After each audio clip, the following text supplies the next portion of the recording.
Hi everyone, it's Rachel back with the Shades of Orange, and today I'm here to bring you a recommendation video for kidnapping thrillers. This is a subgenre that I've always really enjoyed. I just find them to be very compelling, and for whatever reason, I just really love them. They're kind of my kink. Don't judge me too harshly here. Of course, I'm going to be recommending fictionalized kidnappings in this video, and I have some great books to talk about, some newer favorites, and some ones I read years ago.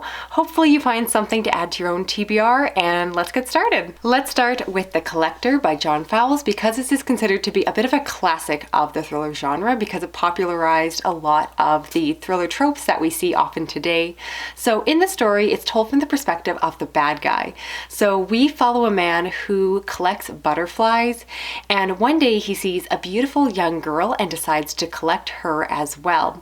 So within the story, we see him preparing the home or place where he is going to keep her, and so we see his preparations, we see the execution of the kidnapping, and then he holds her in his dungeon place and things go from there. While I don't consider this book to be quite perfect, I do consider it to be pretty much a necessary reading for anyone who is a fan of this subgenre, because again, I just think that it really popularizes a lot of the things that modern books constantly steal from. And so again, you have the perspective of the villain of the story, and so I think it's very creepy getting inside his head. The writing style in this is very unique. It almost feels a little bit fragmented or off, but that works because, again, we're reading from a mentally ill mind. And I really enjoyed him watching over this girl and his perspective from away. It's very unsettling, especially given the age of this young woman. And so I did really like those aspects. There is some character or perspective shifts within the story, which I didn't completely love. But again, I really overall enjoyed this one. I thought it was really creepy. It's been one that's been recommended to me for years, so I'm glad I finally have read it and obviously loved it enough to buy a copy for myself. Next up, we have Alex by Pierre Lemaitre, and this is a story that follows a woman who is kidnapped, brutally beaten. She is stripped down and put inside a cage that is hanging from the ceiling and is tormented by the person who has kidnapped her. The story is told over multiple perspectives, so we also get that of the inspector who is going to find her and trying to track her down, see what happened. And this book definitely seems like a classic, straightforward kidnapping story, but I'll let you know that there is more to it. I won't say what, but it's definitely a story with some good twists and turns. It's also incredibly dark. It has some really disturbing scenes, including one involving rats. So if that is a phobia of yours, I'm sorry, this book might scare the pants off of you. But overall, I really like this one. Again, I thought it was really unique. I didn't shy away from the brutal aspects that would naturally occur, because often a lot of kidnapping stories almost romanticize and really shy away from the fact that a lot of violence would occur. So a lot of tough subject matter, content warnings all around, but if you want a really intense story, this one will definitely give that to you. Next, I want to talk about Berlin Syndrome by Melanie Johnston, and this is a story that follows a tourist who is touring around Germany, specifically in Berlin. She meets a man, they hook up and have what seems to be a one-night stand. However, when she wakes up in the morning, the man has left for work, but she cannot get out of the apartment because it is locked down. At first, she thinks it is a mistake, but as time progresses, she realizes that he has purposely locked her inside. And so the story follows her over a couple different timelines as we get to see the beginning and then later on in her captivity. And given the title of this book, you can probably guess that it really does address Stockholm Syndrome. So we get to see how the main character ends up finding some emotional attachment to her captor just because he appears to kind of keep her safe, and over time she kind of forms that emotional attachment.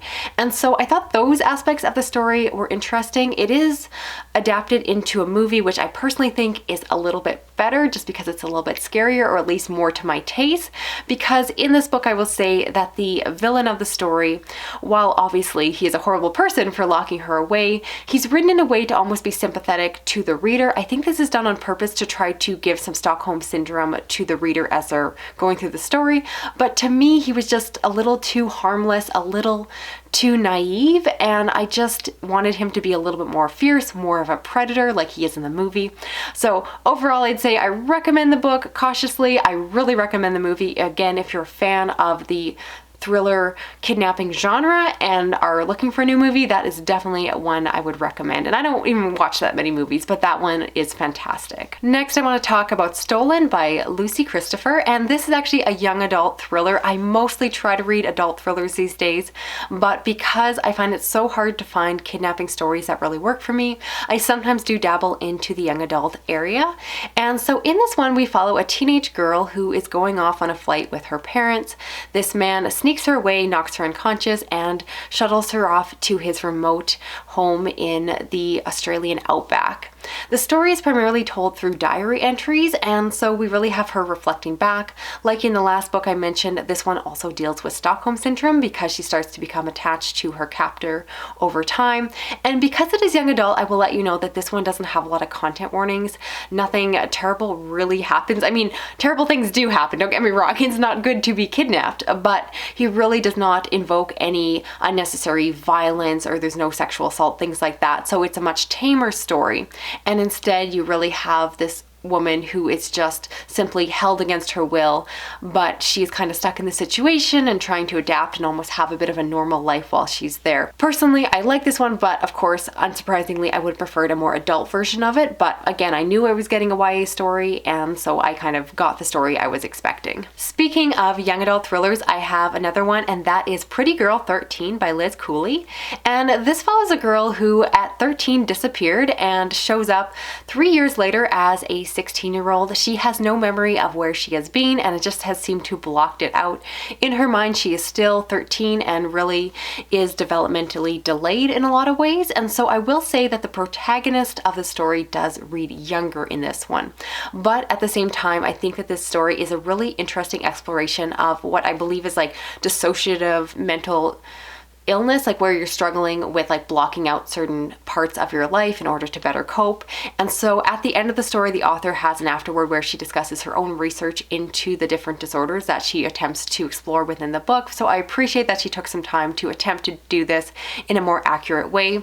I will say that this one is less of a thriller and more of a psychological exploration, more of a character study. And so within the story, slowly she starts to remember things that happened, and basically someone stole her away and terrible things ensued. But again, because it's young adult, this book is much more tame. But at the time reading it, I found it just to be very compelling. I wanted to know her story, and I like those psychological aspects. So again, less of a thrill ride and more of a study of what happens in these situations, and some really interesting commentary on the fallout, because this book once again takes place afterwards, so you kind of see the aftermath of what comes after that horrific event. Then along a similar line, I also want to recommend Baby Doll by Holly Overton. And this is an adult thriller, although I do think it has some young adult crossover appeal. At the beginning of the story, we follow a young woman who gets the opportunity to escape her captivity with her young daughter, so they run away and find help. The story is told over a few different times, and so we also get to look back about how she ended up in the situation, how she got captured, and the earlier time in there. I will say that definitely bad things happen within this book, but the author writes it in a way to really try to minimize the need for content warnings. So you're definitely aware of the fact that there has been assault and of course sexual violence with the fact that she has birthed a child in captivity, but the author really doesn't try to elicit any excitement out of those aspects, and instead really focuses more on the victimhood. So within the story, again, like the last one, this one is much more about the aftermath, and not just the aftermath for the victim, but the victim's family. So you also get the perspective of the victim's sister and the victim's mother, and really how their whole family fell apart because of that, and because of this incident, the struggles that the rest of them fell into, the different addictions and so forth. And I just thought that it was a really interesting perspective because it was much more holistic. Personally, I would have liked a little bit more focus on the bad guy. There's a few chapters from his perspective, and I thought they were really exciting, and I just feel like the book could have been a little bit punchier. So it wasn't my favorite book, but it was getting there, so I enjoyed it enough. I'd recommend it again for a light, easy read if you have a chance to like pick it up through your library. I did think it was pretty fun. Next, I want to talk about Creep by Jennifer Hillier, and this is a story that follows a professor who is engaged and planning to, of course, to get married, but you find out that she's also been having an affair with one of her young male students. And so at the beginning of the story, because she's engaged, she tries to break things off with that student. Little does she know that he is obsessed with her and does not take no easily. There's also an interesting twist with this story, the fact that the professor seems to have very high sexual needs and is a bit obsessed with sex. And so this book definitely has elements of eroticism, but it, for the most part, really is a thriller and doesn't get too crazy there. However, because this young student is so obsessed with her, he decides to take her captive and keep her for himself. And I will say that this is probably one of the creepiest books on this list in terms of how closely it bothered me when I was reading it. I just found a few of the scenes to be very disturbing. It's a simple book, it's straightforward, but at the same time it's absolutely gripping because I feel like the author doesn't try to go over the top and make the story feel unrealistic. I think the scariness for me comes from the fact that for the most part, this feels like a situation that could happen and it was just terrifying. The author is a really good storyteller. I've recommended her books many times on my channel before, and it's for a good reason, because I do think if you're looking for a thriller that you're just gonna fly through, a good page turner, definitely pick up Jennifer Hillier, and this is definitely one of my personal favorites of her work. And finally, I want to recommend Perfect Days by Rafael Montes, which is one of my all-time favorite thrillers. This is a book translated from Brazil, where the author lives and writes, and so the story follows a young man who works as a doctor in training, and within his work he meets this girl and becomes obsessed with her. He tries to date her, she turns him down, and so he decides to kidnap her and take her away. They start by being kidnapped or held in his bedroom, and then he goes on to take her on a road trip from hell, where he takes her all around the Brazilian countryside, trying to give her inspiration to write. This book is definitely inspired by Misery, and I have recommended it before, but it's for a good reason, because I absolutely love it. The main character is very deadpan. He is very much the sociopath that you would expect, and this book is also really intense. It has some definite scenes of body horror. It's technically a thriller, but I do think it leans a little bit into horror given how gruesome and dark it gets.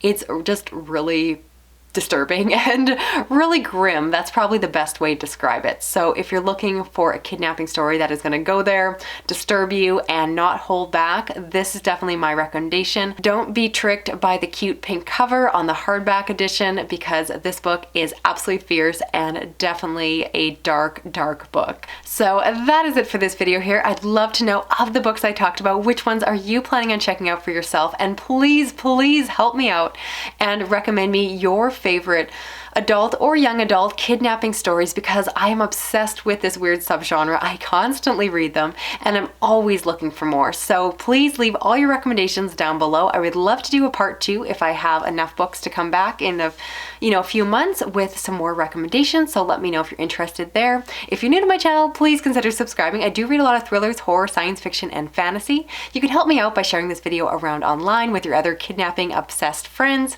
You can give me a thumbs up, drop a comment, even if it's just, I don't know, a person getting kidnapped. Is there an emoji for that?